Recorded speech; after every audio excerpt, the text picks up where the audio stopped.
오늘 심층 분석에서 다뤄볼 주제는 바로 신약 성경의 요한일서입니다. 보내주신 자료를 보니까 이게 거의 2000년 전의 고민인데도 지금 우리에게 던지는 질문이 아주 날카롭더라고요. 믿는다고 말하는 것과 실제로 그렇게 사는 것, 이 둘 사이에 대체 어떤 관계가 있는가? 딱 이 질문이죠. 네, 바로 그 지점입니다. 이게 사실은 신앙의 역사에서 계속 반복되는 질문이에요. 내가 한번 구원받았다는 확신이 있다면 그 이후에 내 삶의 방식이나 행동이 정말 중요한가? 아니면 그냥 마음의 믿음만으로 충분한가? 요한일서는 바로 이 질문에 대한 아주 단호하고 명확한 답을 제시합니다. 그렇죠. 이 자료는 사도 요한이라는 초기 기독교 지도자가 당시에 등장했던 한 그룹과 벌였던 치열한 논쟁을 다루고 있어요. 영적인 순수함하고 육체적인 행동은 아예 별개다, 이렇게 주장했던 사람들이라면서요. 맞습니다. 그래서 우리는 이 고대의 논쟁을 좀 깊이 파고들면서 이 사람들이 대체 왜 그렇게 생각했는지, 그리고 요한은 어떤 논리로 그걸 반박했는지를 살펴볼 겁니다. 그리고 궁극적으로 이 논쟁이 오늘날 당신의 신앙과 공동체 생활에 어떤 의미를 던져주는지 함께 탐색해 보려고 합니다. 좋습니다. 그럼 그 논쟁의 한복판으로 바로 들어가 보죠. 모든 것의 시작은 초기 교회 안에 퍼지기 시작한 가현설이라는 생각 때문이었다고 하는데요. 대체 어떤 사상이었길래 그렇게까지 문제가 됐던 건가요? 가현설의 뿌리에는 영지주의라는 좀 더 큰 사상적 흐름이 있어요. 핵심 아이디어는 영적인 것은 선하고 거룩하지만 눈에 보이는 물질 세계, 특히 우리의 육체는 악하거나 최소한 중요하지 않다는 그런 극단적인 이원론이에요. 그러다 보니까 예수님이 실제로 피와 살을 가진 인간이었다는 사실을 받아들이지 못했던 거죠. 그냥 인간의 몸을 입은 것처럼 보였을 뿐이다, 이렇게 주장했어요. 잠깐만요. 영은 선하고 육체는 악하다는 생각이 지금 들으면 좀 극단적인데 당시 사람들한테는 왜 그게 설득력 있게 들렸을까요? 뭔가 시대적인 배경이 있었나요? 아주 좋은 질문입니다. 당시 헬레니즘 문화권에서는 플라톤 철학의 영향이 아주 강했거든요. 그래서 영원하고 불변하는 이데아의 세계를 추구하고 반대로 변화하고 썩어 없어질 이 물질 세계를 좀 낮게 보는 경향이 있었어요.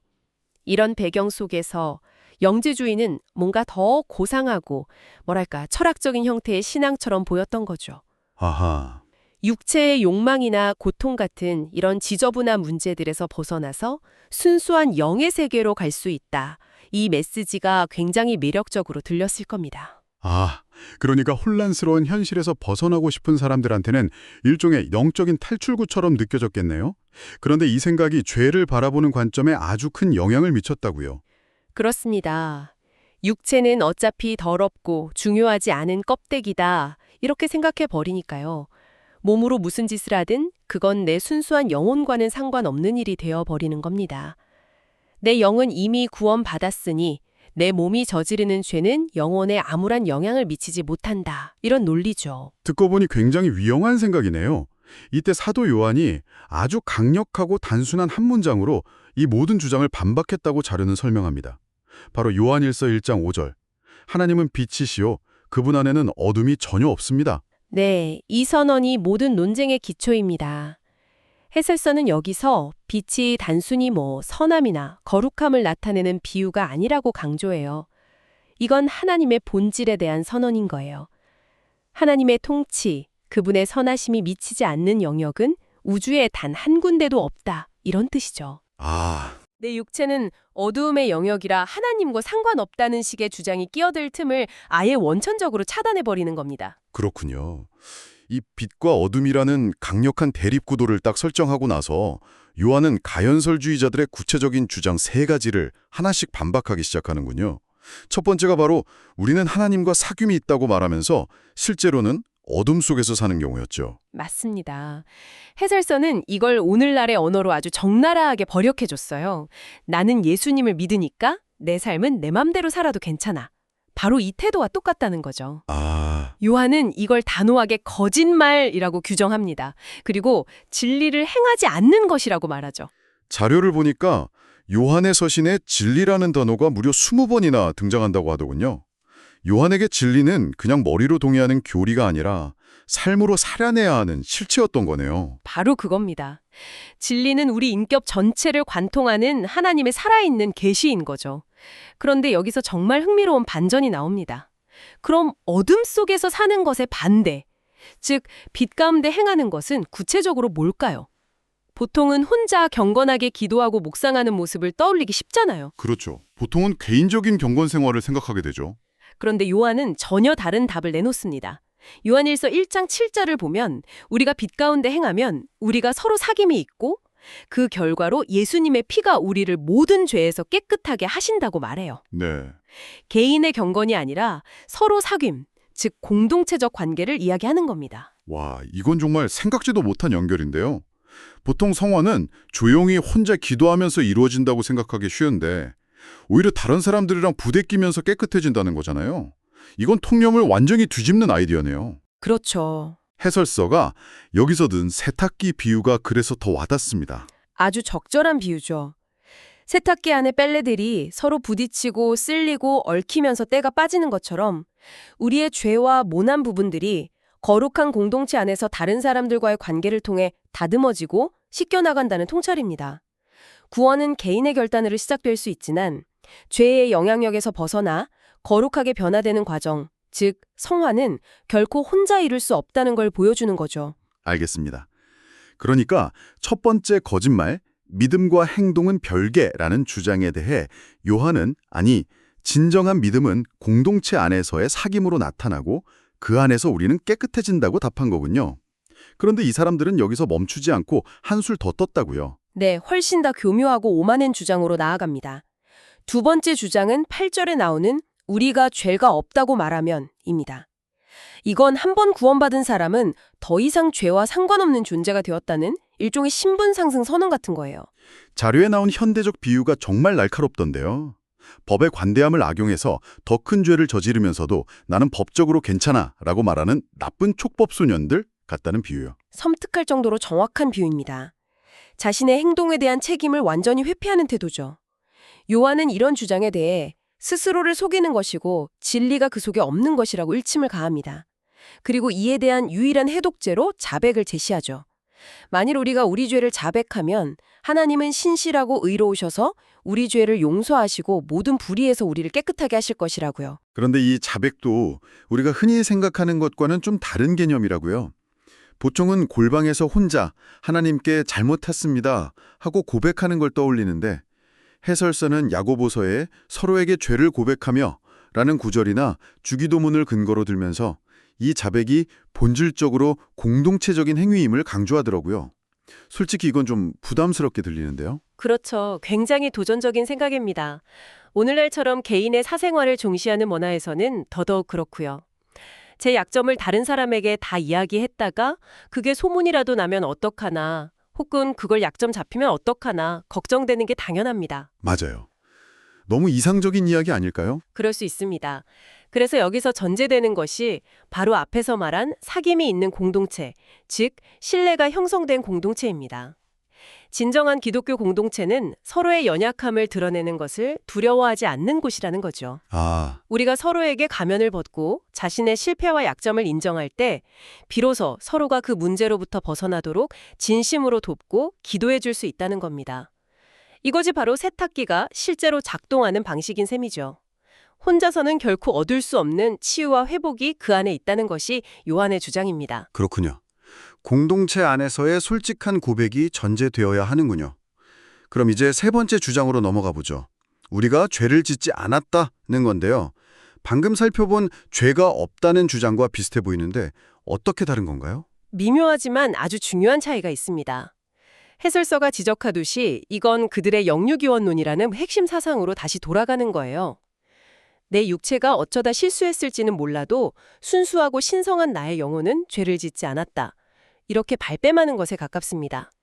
행동의 책임을 육체라는 껍데기에 떠넘기는 거죠. 아, 그러니까 죄가 없다는 건 나는 이제 죄와 상관없는 존재가 됐다는 신분상의 주장이고 죄를 짓지 않았다는 건 내 영혼은 깨끗하니 육체의 행동은 내 책임이 아니다라는 변명에 가깝다는 말씀이시군요. 후자가 훨씬 교묘하네요. 정확합니다. 그래서 요한의 반응도 훨씬 더 강렬해집니다.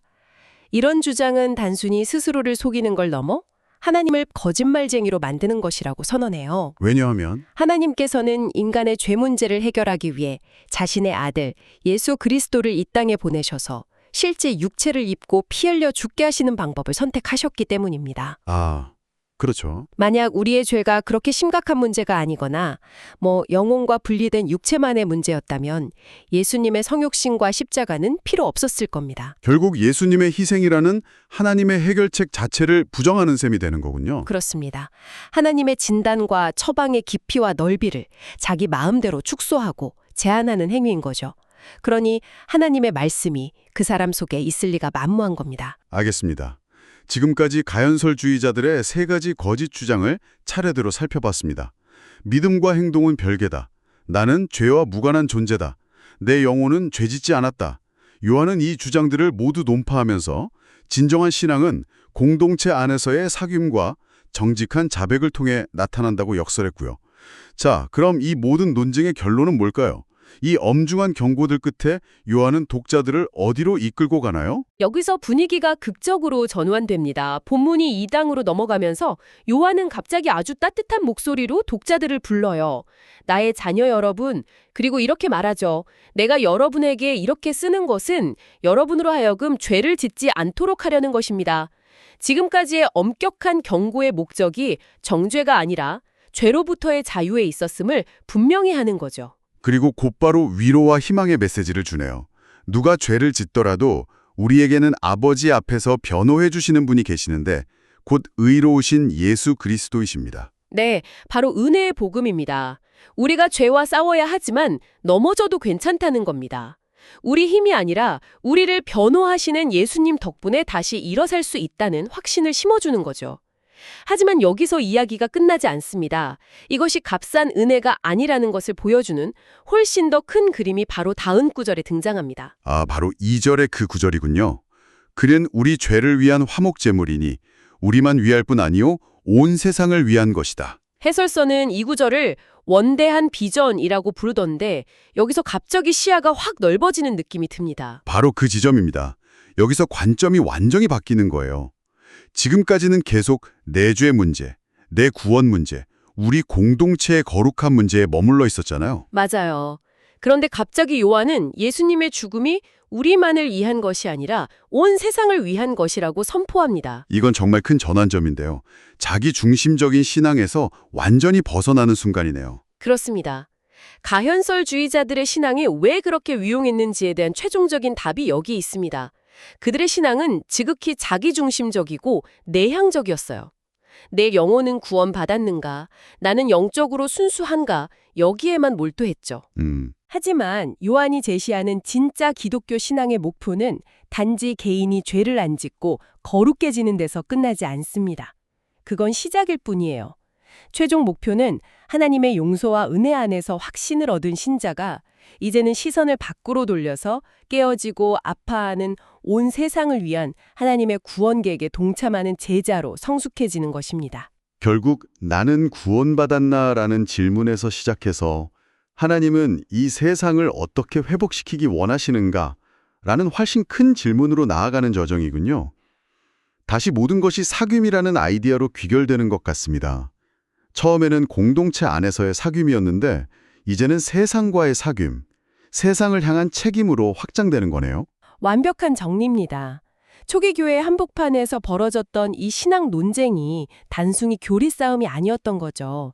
그것은 신앙의 본질이 무엇이며 신앙인의 시선이 어디를 향해야 하는지에 대한 근본적인 싸움이었습니다. 정말 강력한 결론입니다. 육체와 영에 대한 신앙 논쟁에서 시작해서 전 지구적인 화해와 회복의 비전으로 끝을 맺었네요.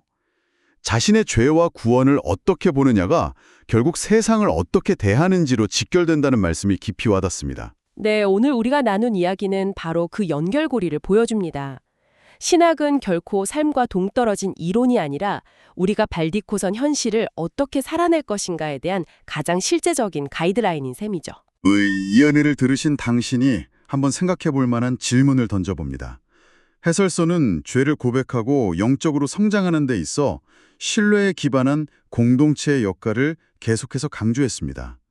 오늘날처럼 신앙을 지극히 개인적이고 사적인 영역으로 여기는 문화 속에서 신뢰하는 공동체를 찾아 그 안에서 나의 가장 깊은 실패와 연약함에 대해 온전히 솔직해진다는 것은 과연 무엇을 의미할까요? 어쩌면 그것이 나의 문제에만 갇혀있던 시선을 온 세상으로 돌리게 만드는 가장 중요하고도 첫 번째 발걸음이 될 수는 없을까요? 한번 깊이 생각해 보실 주제입니다.